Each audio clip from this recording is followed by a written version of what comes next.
ഏതെങ്കിലും ഒരു പക്ഷത്ത് നിലയുറപ്പിച്ച് അവരുദ്ദേശിക്കുന്ന തീരുമാനിക്കുന്ന പാർട്ടിക്ക് വോട്ടുകുത്തുക എന്നതിനപ്പുറത്ത് ഏറ്റവും പക്വമായി ചിന്തിച്ച് ഫാഷിസത്തിന്റെ വക്താവിന് ഒരിക്കലും അധികാര കസേര കൊടുക്കുകയില്ല എന്ന ക്രിയാത്മകമായ ചിന്തയിൽ നിന്ന് നാം നമ്മുടെ വോട്ടിന്റെ കർത്തവ്യം രേഖപ്പെടുത്താൻ നമുക്ക് സാധിക്കണം.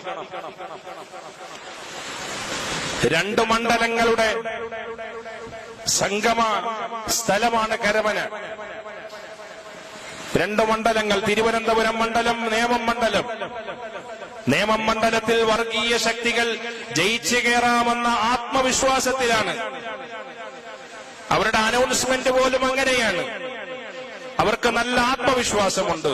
ഇവിടെ 29,000-ഓളം വരുന്ന മുസ്ലിം വോട്ടുകളുണ്ട്.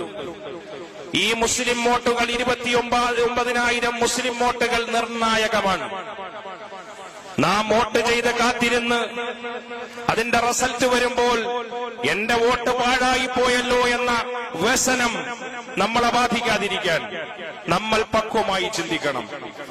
ജയിക്കുന്ന സ്ഥാനാർത്ഥി ഏതെന്ന വിശകലനത്തിൽ നിന്ന് മതേതര ചേരിയിലുള്ള ജയിക്കുന്ന സ്ഥാനാർത്ഥിയെ വിജയിപ്പിക്കുക, ആ രംഗത്തേക്ക് വോട്ടുകൾ ഭിന്നിച്ചു പോകാതെ സമാഹരിക്കുക എന്നത് നമ്മുടെ കർത്തവ്യമാണ്.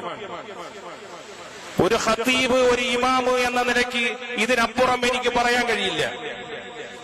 ജയസാധ്യതയുള്ള സ്ഥാനാർത്ഥികളെ ഫാഷിസത്തിന്റെ വക്താക്കൾ ജയിച്ചു കയറുന്ന ഇടങ്ങളിൽ പിന്തുണയ്ക്കുകയും അവർക്ക് കൃത്യമായി മുസ്ലിം സമാജത്തിന്റെ മൊത്തം വോട്ട് അവർക്ക് നൽകുകയും ചെയ്യുന്ന അവസ്ഥാവിശേഷത്തിലേക്ക് മാറിയാലല്ലാതെ, ജനങ്ങൾ ചിന്തിച്ചാലല്ലാതെ, ജനങ്ങൾ പ്രവർത്തിച്ചാലല്ലാതെ വർഗീയ ഫാസിസ്റ്റ് ശക്തികളെ അധികാര കസേരയിലേക്ക് എത്താതെ തടയാൻ സാധ്യമല്ല എന്ന തിരിച്ചറിവ് സഹോദരങ്ങളെ എനിക്ക് നിങ്ങൾക്കുണ്ടാകണം.